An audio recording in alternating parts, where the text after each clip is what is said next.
Sejam bem-vindos e bem-vindas ao Ambima Summit. Eu sou Gisele Ishida e é um imenso prazer fazer parte deste evento tão importante e totalmente online, pensado e desenhado especialmente para ampliar o conhecimento e trocar informações sobre as atividades de gestão, aconselhamento e recomendação de investimentos, além de trazer tendências, o presente e o futuro da indústria do investimento e muito mais, com a presença de grandes especialistas e referências no mercado nacional e internacional. A partir de hoje, até sexta-feira, mais de 80 especialistas do mercado financeiro vão compartilhar os assuntos mais relevantes e inovadores no mundo das finanças. E é claro, você faz parte disso. E aqui vale um agradecimento especial aos nossos patrocinadores que ajudaram a viabilizar nosso evento. O Ambima Summit foi elaborado e cuidadosamente estruturado para oferecer a você a possibilidade de ampliar ainda mais a troca de informação e o seu networking. E por isso, para que essa jornada de uma semana com a gente seja ainda mais gratificante, nossos conteúdos podem ser acessados no site ambimasummit.com.br. E aí você pode ler o QR Code na sua tela, fazer o seu cadastro e acompanhar o evento. Lá você encontra duas opções de áudio. O áudio original do evento, sem tradução simultânea, e o outro com tradução em inglês. Além disso, temos também o canal acessível com transmissão em libras, legenda e áudio em português, que também está disponível nas redes sociais. Estaremos ao vivo todos os dias simultaneamente, não apenas no site do Ambima Summit, mas também nos perfis da Ambima, no Twitter, no Facebook, no LinkedIn e no Facebook. Tudo isso para que você assista ao evento onde preferir. Eu quero ressaltar ainda que todos os participantes vão fazer sua audiodescrição, traduzindo imagens em palavras para que todos possam ver os nossos palestrantes. É uma opção presente em todos os canais. E para começar, eu vou fazer a minha audiodescrição.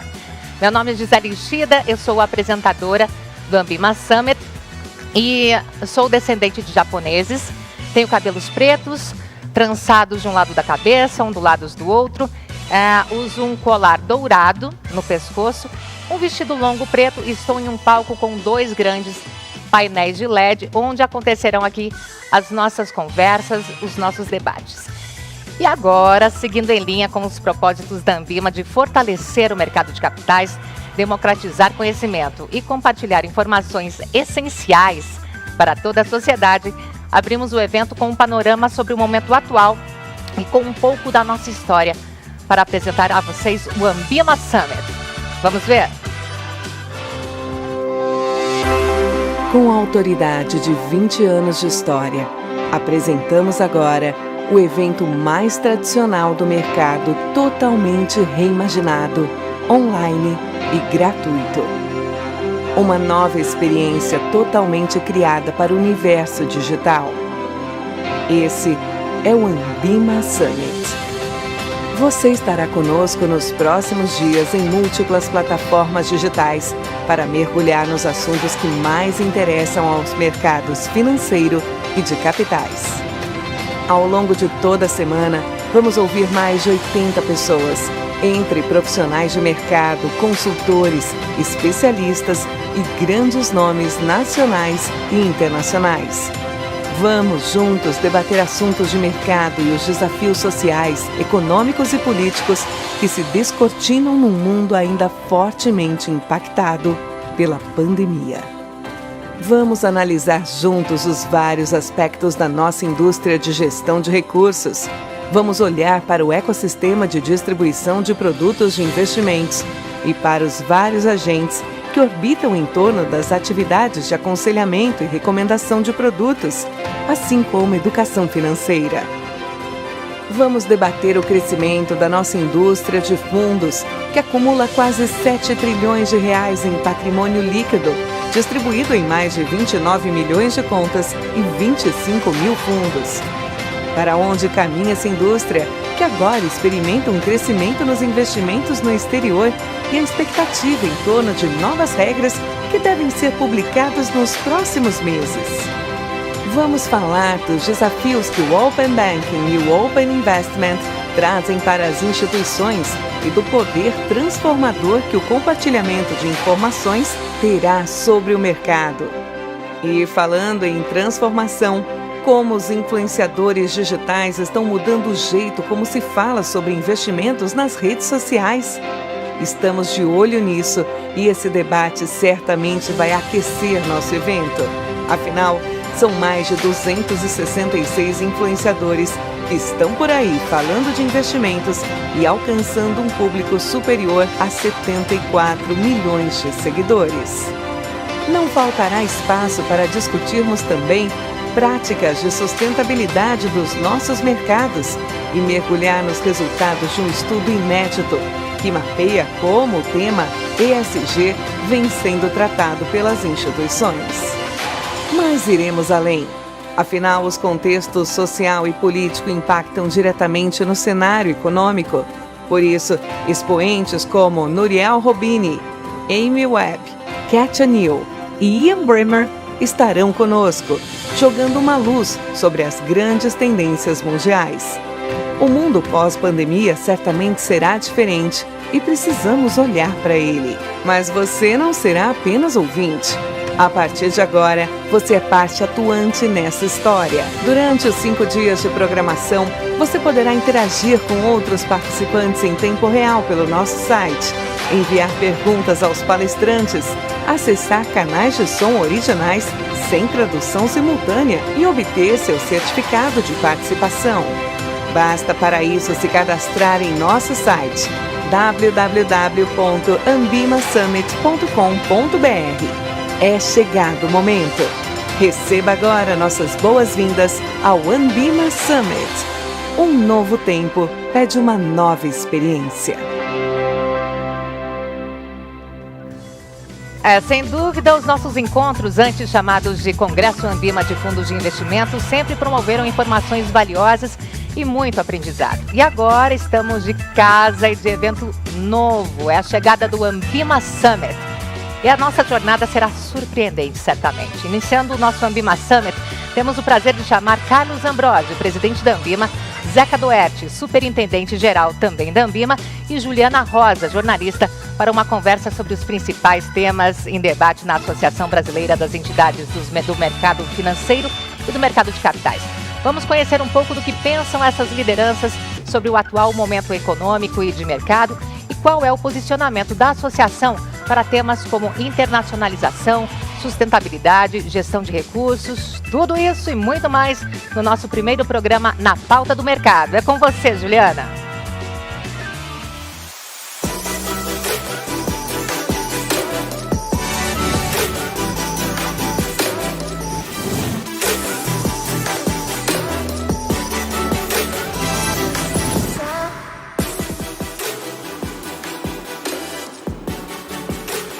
Boa noite, Gisele. Boa noite a todos. É um grande prazer estar aqui com todos vocês nessa noite aqui no Ambima Summit, contribuindo aqui para trazer os principais temas do mercado financeiro.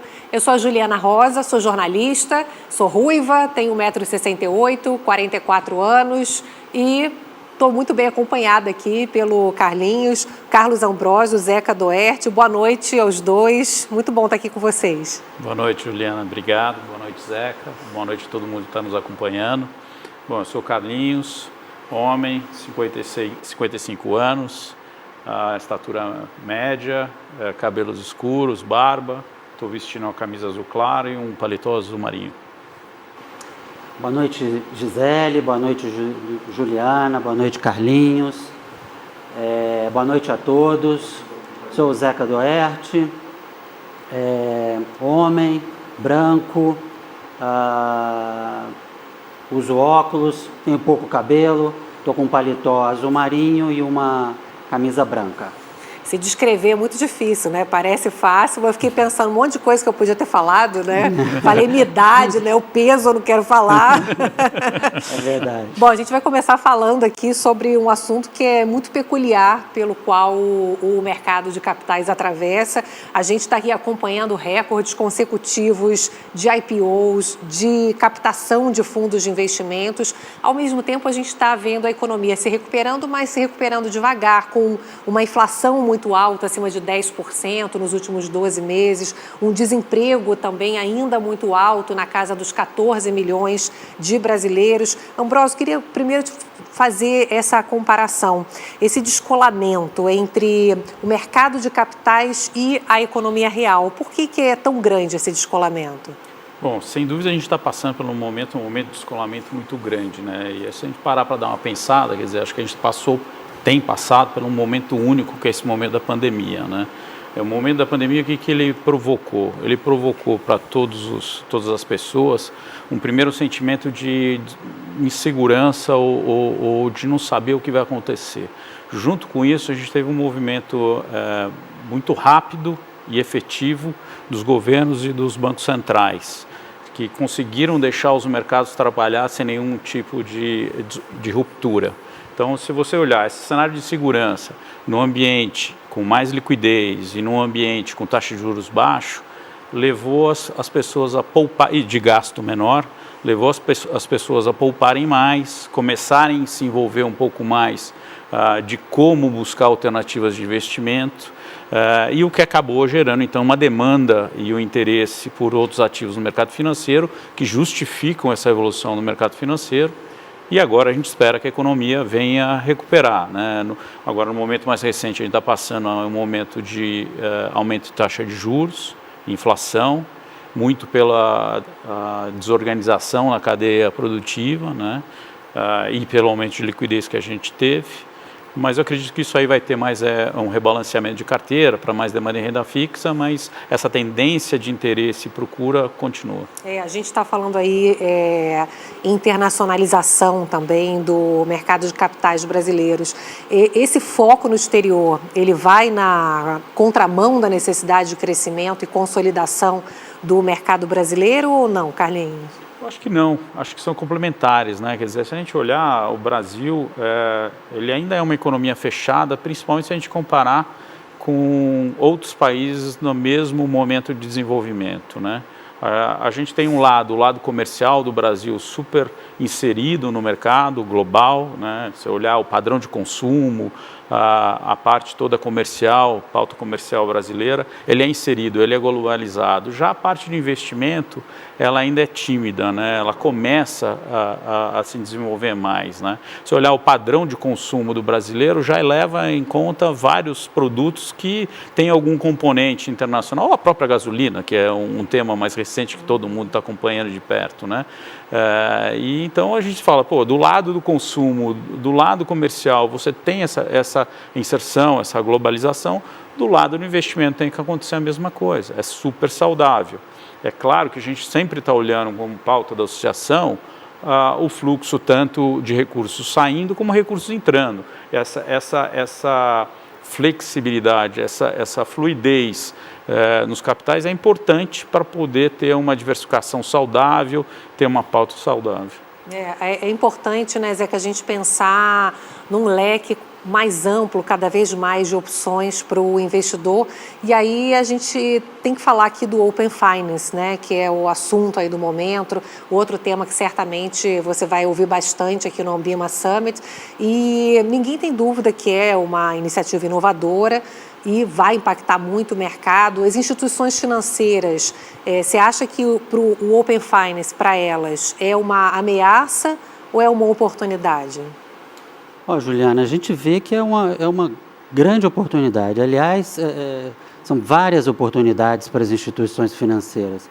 A gente, numa olhada rápida, dá para detectar, por exemplo, a primeira oportunidade é melhorar o relacionamento com o cliente, a comunicação com o cliente. Toda a plataforma do Open Finance, ela vai ser digital, muita informação e assim por diante. Então, hoje todo investidor, todo cliente, ou grande maioria, tem lá o seu app, tem aquela informação digital, aquela comunicação digital com a instituição financeira.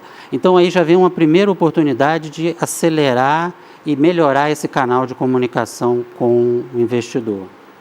Uma outra oportunidade também que a gente vê no Open Finance é o relacionamento e a oferta de produtos para o cliente, para o investidor. A instituição vai poder conhecer melhor, sair ali daquele básico, know your customer, aquele questionário e tudo, conhecer melhor o perfil do investidor e aí poder oferecer novos produtos, uma carteira diferenciada e assim por diante.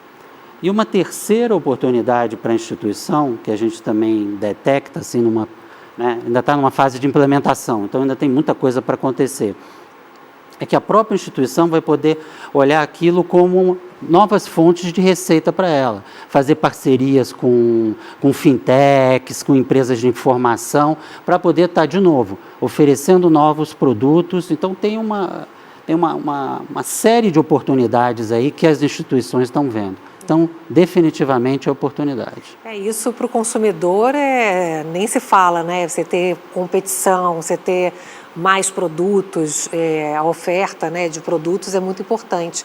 E quando a gente olha aqui as inovações, você acha que os produtos vão passar a se tornar uma espécie de commodities e o que vai pesar na escolha do investidor é o serviço prestado pelas instituições? Acho que sim, né? Eu acho que isso já está acontecendo, né?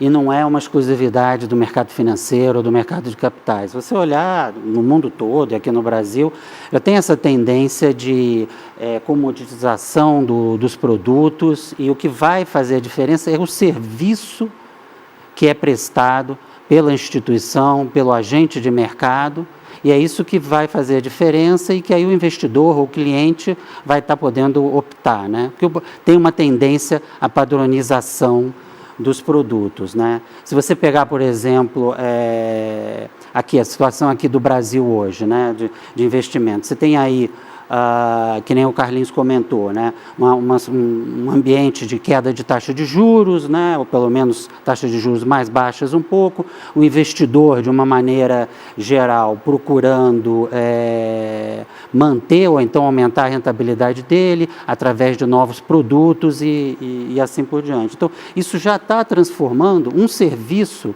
da indústria da cadeia de investimentos, que é o serviço de aconselhamento, né? Consultoria e aconselhamento. A gente já vê várias casas se movimentando e trabalhando no sentido de melhorar, transformar esse serviço. A ferramenta que a gente tem já está aí, é o Suitability, né? Que é a análise do perfil de risco do investidor. Então já existe essa ferramenta. A gente acredita que um aperfeiçoamento do Suitability, né? O consultor, né, que trabalha, ele vai poder oferecer um serviço melhor ainda ao investidor. Então, sem dúvida, o que vai fazer a diferença é o serviço e não mais o produto para o investidor. Bacana.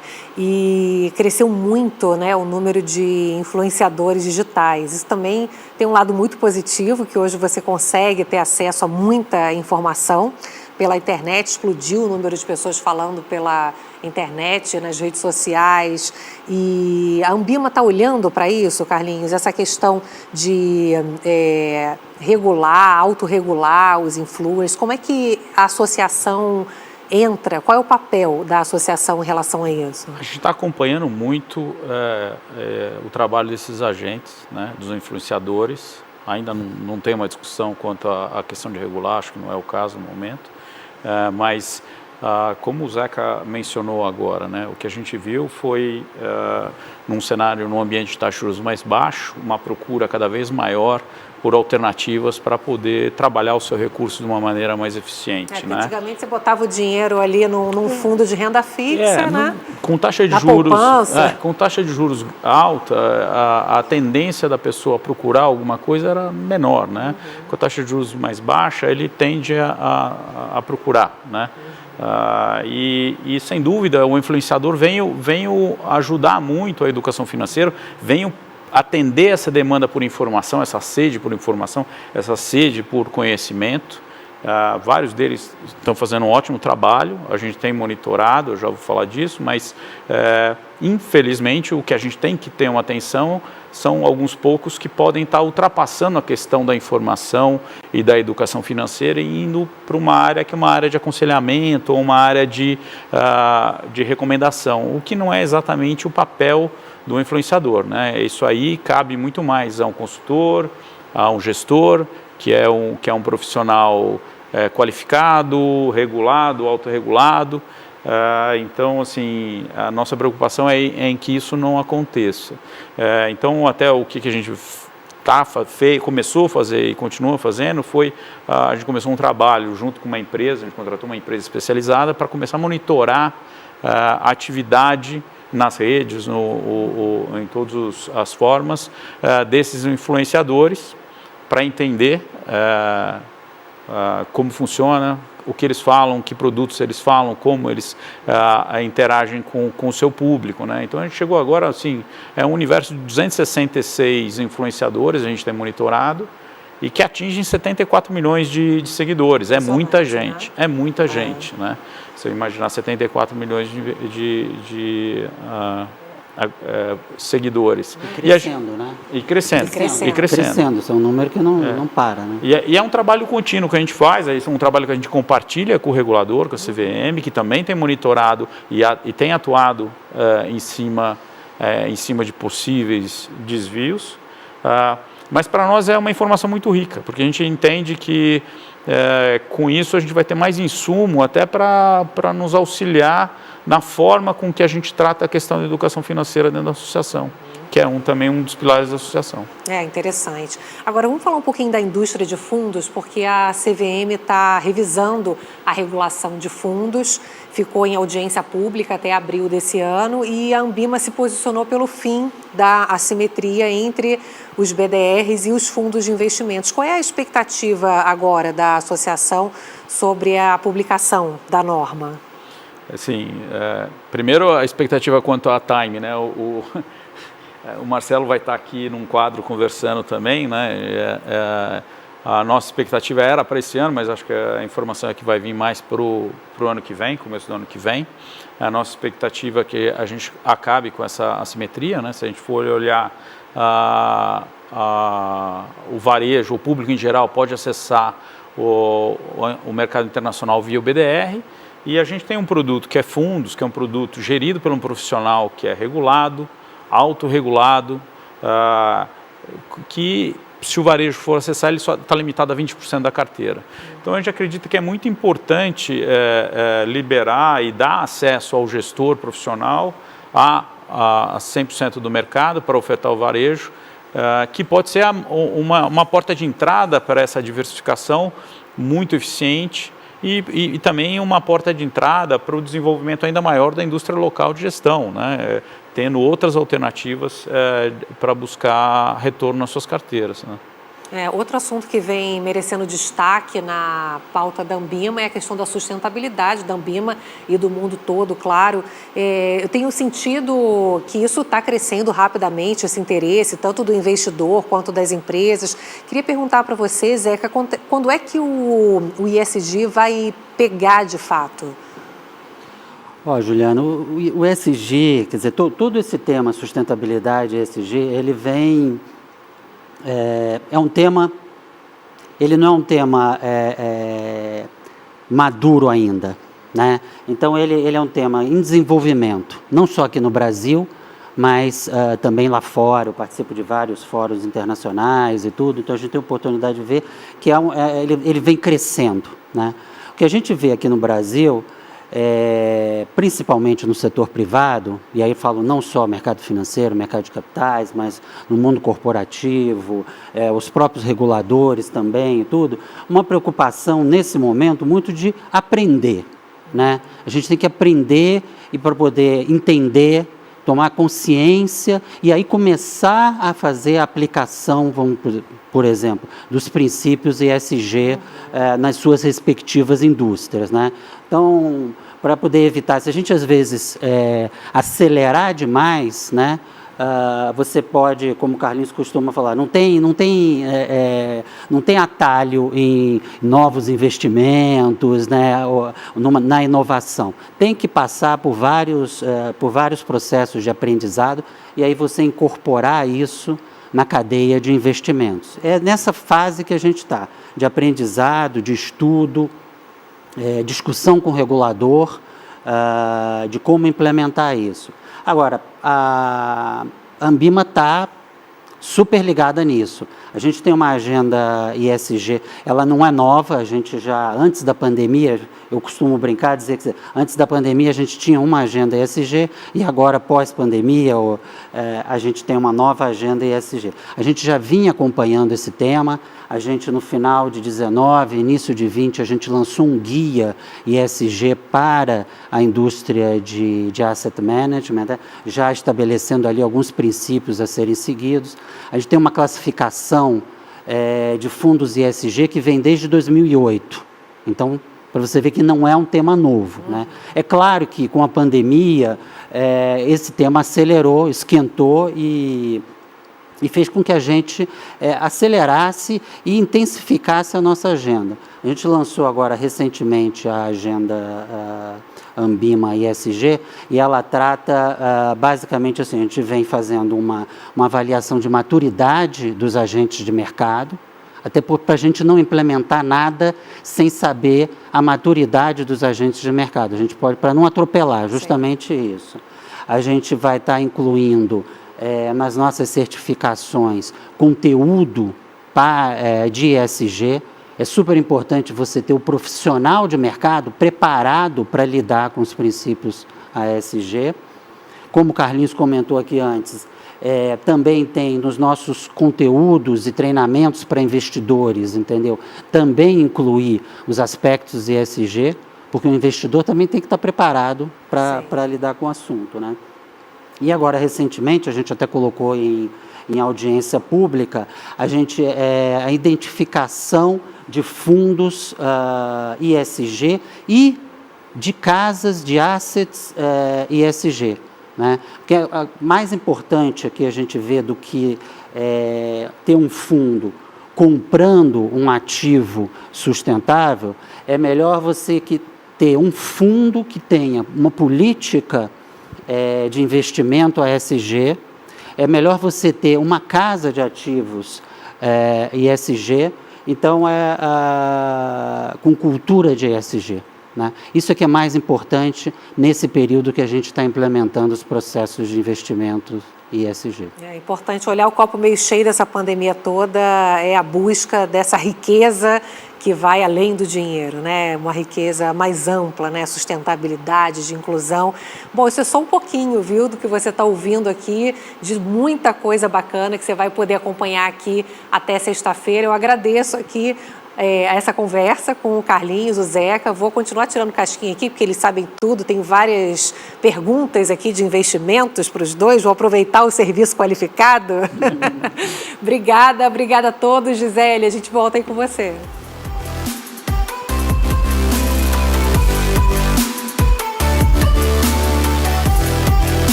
Obrigada, Carlinhos, Zeca e Juliana, por nos deixarem ainda mais bem informados sobre todos esses temas importantíssimos que vamos abordar ao longo desta semana. E fiquem ligados, porque agora nós vamos seguir para um dos momentos mais aguardados de hoje. O nosso primeiro Contexto, um programa especialmente criado para encerrar as nossas noites com assuntos extremamente relevantes, não apenas para o mercado, mas que impactam a sociedade como um todo. Hoje vamos falar sobre o cenário político e econômico global e os novos eixos de poder que emergem na era Biden, ainda relacionados com os reflexos da pandemia e com a ascensão mundial das forças conservadoras. O que esperar da polarização que domina os debates mundialmente, incluindo aqui o Brasil? O que está por vir no mundo pós-pandemia? Este é o tópico de estreia do nosso programa Contexto, que recebe Ian Bremmer, presidente do Eurasia Group, consultoria de risco político.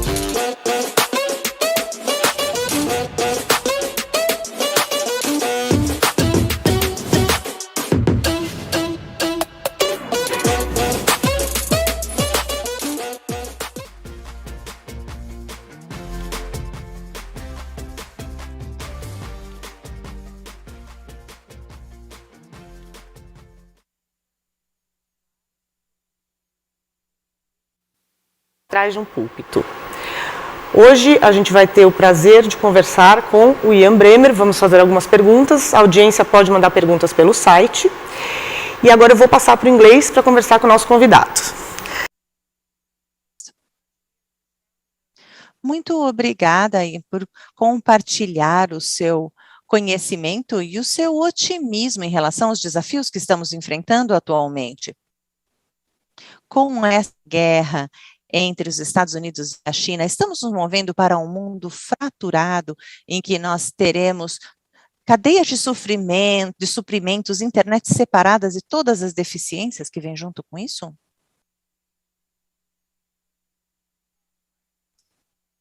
Obrigado pelo convite.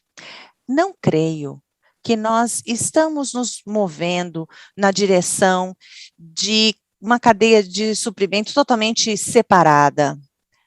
Daqui a 5 anos ainda veremos turistas chineses gastando dólares nos Estados Unidos em nível muito maior do que qualquer outro país. Veremos os alunos chineses frequentando as universidades americanas, pagando os valores na sua integridade. Não é o final de tudo isso. Teremos uma mudança na trajetória. Essa mudança virá por motivos diferentes. Primeiro motivo. É claro que os custos trabalhistas da China aumentaram muito, os custos com mão de obra e a robótica, a automação e o deep learning e o big data para a inteligência artificial indica que não precisamos de tantos dados em várias empresas de serviço e manufatura. É verdade, nós teremos compra de serviços em certas áreas da economia, para que, então, as economias não sejam tão dependentes umas das outras e que contem com seus mercados locais. Por outro lado, a China também está contando mais com a sua própria cadeia de suprimentos e seu mercado doméstico para garantir a estabilidade política, especialmente por causa das tarifas impostas pelos Estados Unidos durante a administração de Trump, que foram mantidas durante a administração de Biden. A própria China está tentando desenvolver mais resiliência e entendem que, por isso, precisarão depender mais do seu próprio mercado. Um outro ponto é a questão da tecnologia. Existem grandes empresas de tecnologia, tanto nos Estados Unidos como na China, que não trabalham juntas e uma não tem acesso ao mercado da outra. A China é o maior mercado de dados do mundo e o Facebook, o Google, a Amazon não têm acesso ao mercado chinês atualmente. Muitas empresas chinesas, como a Huawei, por exemplo, não têm acesso ao mercado americano. Nos últimos 50 anos, a globalização tornou-se cada vez mais rápida, com maior interdependência do mercado, e isso está começando a mudar. A trajetória da globalização está mudando. Há um nível de desassociação que está acontecendo em algumas áreas da economia global, mas quero deixar claro que isso não significa uma nova guerra fria e daqui a 5 anos as economias americana e chinesa continuarão muito interdependentes. Portanto, aqueles que estão na América do Sul ou no Brasil não precisam fazer uma escolha entre Estados Unidos e China. Ainda é possível continuar trabalhando com os dois países. Muito bom. Apesar de o senhor achar que não há mais uma nova guerra fria entre o Brasil e entre os Estados Unidos e a China, o Brasil depende muito da China para exportar seus commodities. O que mudaria para o Brasil se a China se focasse mais no seu mercado interno e crescesse mais lentamente? Primeiro, está crescendo de forma mais lenta comparado com os altíssimos níveis anteriormente. Em 2021, a China foi a única grande economia no mundo que cresceu. A segunda economia que cresceu foi o Vietnã, que nem faz parte do G20. Portanto, isso mostra uma robustez do modelo econômico chinês. Espera-se que a China seja a maior economia do mundo até 2030, até o final da década. Portanto, no curto e no médio prazo, a importância do Brasil para a China vai subir. Os setores que estão se desassociando são setores que trabalham com mão de obra mais barata ou setores que são importantes para a segurança nacional chinesa ou que estão associadas à internet ou à vigilância. Esses commodities que você mencionou, aqueles que são vendidos pelo Brasil, se tornarão cada vez mais importantes para o mercado chinês, que terá uma demanda de consumo maior. Eu espero que a China torne-se ainda mais importante para o Brasil como mercado de exportação. Acredito que a China também será um mercado mais desafiador em termos de certos investimentos. Nos últimos 5 anos, os investimentos discricionários na China fora do país foram reduzidos, porque a China passou a se enfocar mais na sua própria infraestrutura.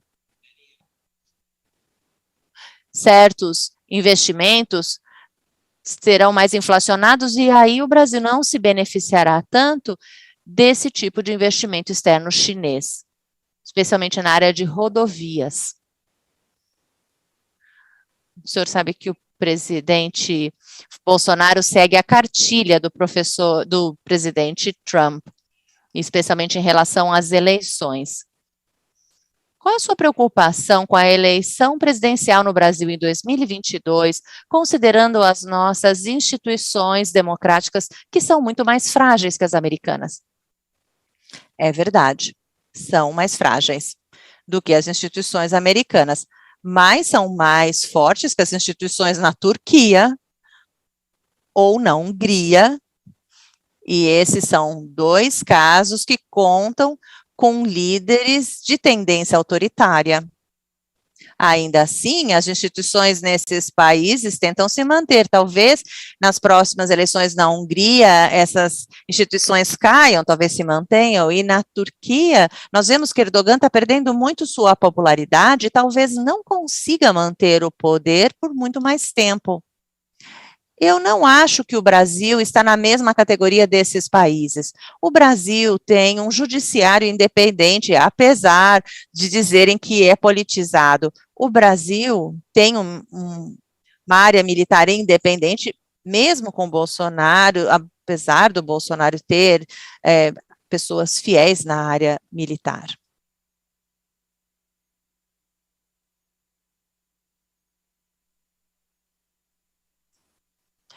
Eu acredito que nas eleições, como Bolsonaro tinha dito, que ele dizia que não, nas próximas eleições, ou se ele perder, ou ele vai ser morto, ou então, algo tão irresponsável quanto o Trump diria. Com os índices baixos de aprovação de Bolsonaro e também com os desafios econômicos, com as acusações de que ele teria cometido crimes econômicos e também contra a humanidade, e normalmente quando se pressiona Bolsonaro, ele vai nas mídias sociais e sai criticando todos, a mídia, a oposição. Portanto, vemos que em 2020, Bolsonaro seguiu a cartilha de Trump, mas eu quero deixar claro que quando eu digo que ele segue a cartilha do Trump, eu também quero dizer que é muito provável que ele perca as eleições. E aí ele será um presidente com um único mandato, pode dizer o que quiser, pode levar as pessoas às ruas, talvez incite violência, talvez mais violência do que vimos nos Estados Unidos no dia 6 de janeiro. Mas o Brasil é uma democracia, é um país em que teremos uma transferência livre de poder e o próximo presidente do Brasil, o presidente após ele, será visto como um presidente legítimo do país.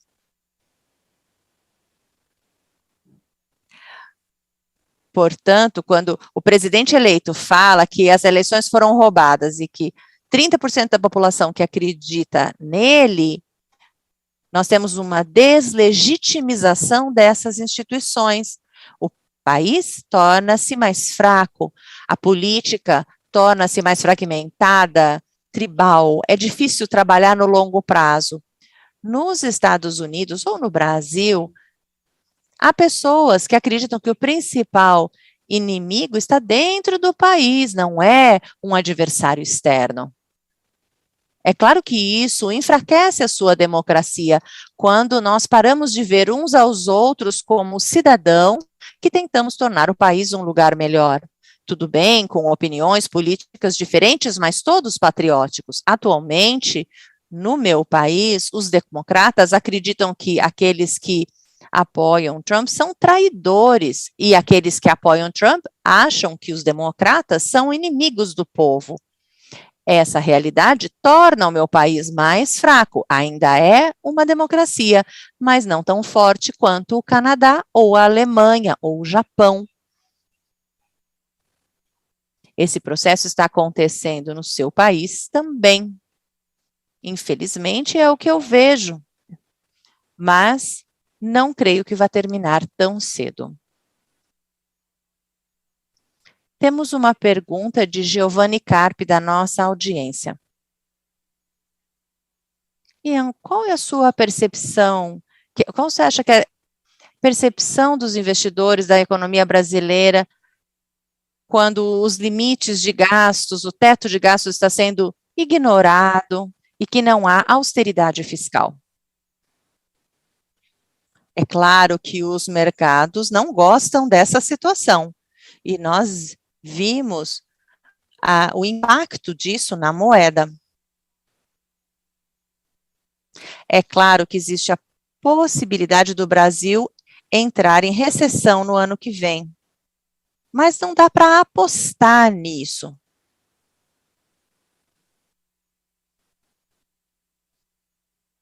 Provavelmente poderíamos apostar que talvez chova mais ano que vem, energia não seria um problema tão grande, mais pessoas vão estar vacinadas. E realmente o Brasil não terá os mesmos problemas como o Covid no ano que vem, como tiveram esse ano. O Brasil é um exemplo na área de vacinas.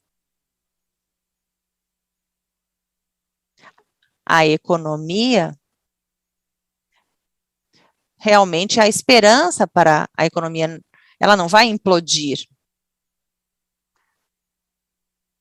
Uma pessoa pode apostar que a economia vá se estabilizar e que os índices de aprovação do Bolsonaro se mantenham estáveis ou um pouquinho melhores, e a economia brasileira ainda será um bom mercado para se apostar no médio e no longo prazo. Tem uma outra pergunta da plateia, de Simone Aguiar. Considerando que mais pessoas se unem mais quando enfrentam uma tragédia ou um problema, não deveríamos esperar que os governos se unissem para enfrentar os desafios da mudança climática? quando eu penso dos dois grandes desafios que o meu país enfrentou e o mundo também, a crise financeira de 2008 e os ataques de 11 de setembro, e nesses dois casos, no meu país, houve uma união de todos para resolver esse problema. E o mundo também se uniu para dar suporte aos Estados Unidos, não só os aliados dos Estados Unidos. Mesmo depois do 11 de setembro, mesmo os russos deram apoio, deixaram, por exemplo, que os americanos usassem bases militares na Ásia. E realmente queriam evitar também, depois da crise financeira, uma depressão mundial. É importante que haja uma união geral para enfrentar esses desafios, mas o que temos visto, que o meu país, que é o mais poderoso no mundo hoje, também é o país mais dividido, como mencionei no início da minha fala, há meia hora. Os Estados Unidos e a China estão muito divididos, eles não se confiam um no outro, eles não têm não é nem G7 nem G20, seria um G0, há uma falta de uma liderança mundial. E isso se deve à falta de confiança em nível internacional. Nesse caso, a resposta a uma crise não é uma resposta coletiva, em vez disso, uns ficam culpando os outros, e nós já vimos isso acontecer, vemos hoje. No meu país, a administração do Biden tem um foco muito maior na mudança climática do que a administração de Trump, e o pacote de 3 trilhões de dólares que ele está tentando aprovar não inclui algumas medidas de transição, por exemplo, para a mudança climática. Ele mesmo quer, mas o próprio Partido Democrata está dividido e não conseguem o número de votos suficientes. Os chineses não vão cooperar com os Estados Unidos. Já disseram a ele, disseram isso ao Kerry. Falaram, vão ser um oásis no deserto. Ou seja, você acha que a China já não tem um bom relacionamento com os Estados Unidos na área de tecnologia ou na área de tarifas, também não vai colaborar na área de mudança climática. E veja, estamos falando do mundo desenvolvido, no mundo em desenvolvimento. Não querem ir na reunião do COP26, por exemplo, e oferecer a capacidade e a disposição de gastar dinheiro em plataformas de energia renovável.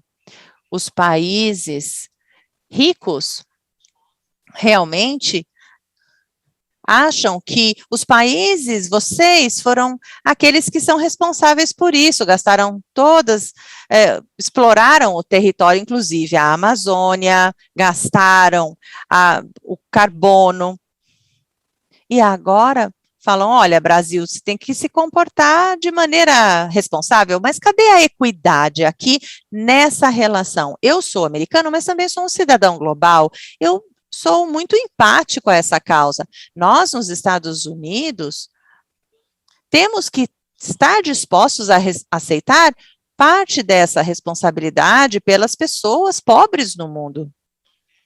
E os índices de pobreza, mesmo com a globalização, têm subido e não caído. Isso significa que a nossa responsabilidade é cada vez maior. E no caso do clima, essa responsabilidade é maior. E o foco, por outro lado, acaba sendo muito interno. Por isso que algo como a pandemia, que afeta todos os países do mundo, mudança climática afeta todos no mundo, e mesmo assim nós não vemos uma resposta de todos, do G20, nem sequer do G7. Nós temos visto uma resposta do G0. Aqueles que moram nos países mais pobres e nos países em desenvolvimento vão sofrer mais e por mais tempo por consequência dessa miopia. Você tem uma perspectiva muito otimista no sentido de o Brasil não seguir os passos da Turquia ou da Hungria e não se tornaria um Estado autoritário.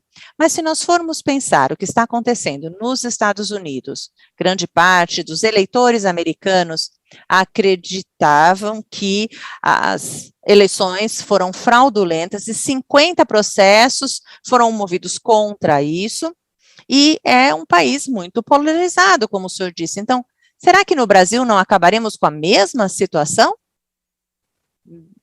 Mesmo que o presidente Bolsonaro vença as eleições ou o ex-presidente Lula? Isso não seria ruim para a sociedade? Não é um problema tão grande no Brasil, porque vocês não têm um sistema de apenas 2 partidos. Então, mesmo que o Trump tenha só 30% da população, existem apoiadores de base que ainda acreditam que a eleição foi roubada, e ele consegue controlar o Partido Republicano, mesmo só com 30% das pessoas. E um partido é a metade dos partidos. É isso. Agora, quando eu penso no Brasil, o que eu vejo? Eu vejo que o Bolsonaro vai ter que decidir em que partido concorrer. E existem outras opções no Brasil. E depois que o Bolsonaro não for mais o presidente, esses partidos vão ficar mais importantes de novo. E no Brasil, nós temos um sistema de eleição federal muito forte, não apenas um estadual. Nos Estados Unidos, é possível questionar as eleições em estados específicos. Então, o Estado de Direito nos Estados Unidos é mais fácil de subverter se um dos 2 partidos políticos for controlado por alguém que não tem interesse no Estado de Direito e na democracia. Isso não acontece no Brasil. De forma parecida, nos Estados Unidos, o exército é independente e é profissional. Mesma coisa no Brasil. Vocês já tiveram líderes militares e um governo militar há algumas décadas, e os líderes militares não querem voltar a isso. Nos Estados Unidos isso é muito forte, nós temos uma liderança profissional muito forte no exército. O ramo judiciário é independente nos Estados Unidos, é um pouco mais fraco no Brasil, mas ainda é independente, e não vai apoiar nenhuma ideia de uma eleição de subversão e ilegítima. Mesma coisa com o federal, o Supremo Federal nos Estados Unidos. Os direitos de aborto vão ao Estado e não ao país, mas isso não vai criar uma subversão e uma falta de legitimidade para a eleição, e isso é outra história. Pensando nas políticas monetárias dos Estados Unidos ano que vem, e pensando no índice e na taxa das taxas nacionais e internacionais e das taxas de inflação, como que isso vai afetar os países como o Brasil? Pode perguntar ao Nouriel Rubini. Ele é um economista que vai participar, não é? Eu sou um cientista político. Eu acho que Jay Powell vai ser renomeado no Fed, mas vai levar um tempinho. A gente vai ver uma coerência muito grande nas políticas do Fed por causa disso, na minha opinião. Ian, muito obrigada por todos esses comentários, perguntas e respostas excelentes. Muito obrigada pela sua participação. Claro, foi um prazer. Obrigado.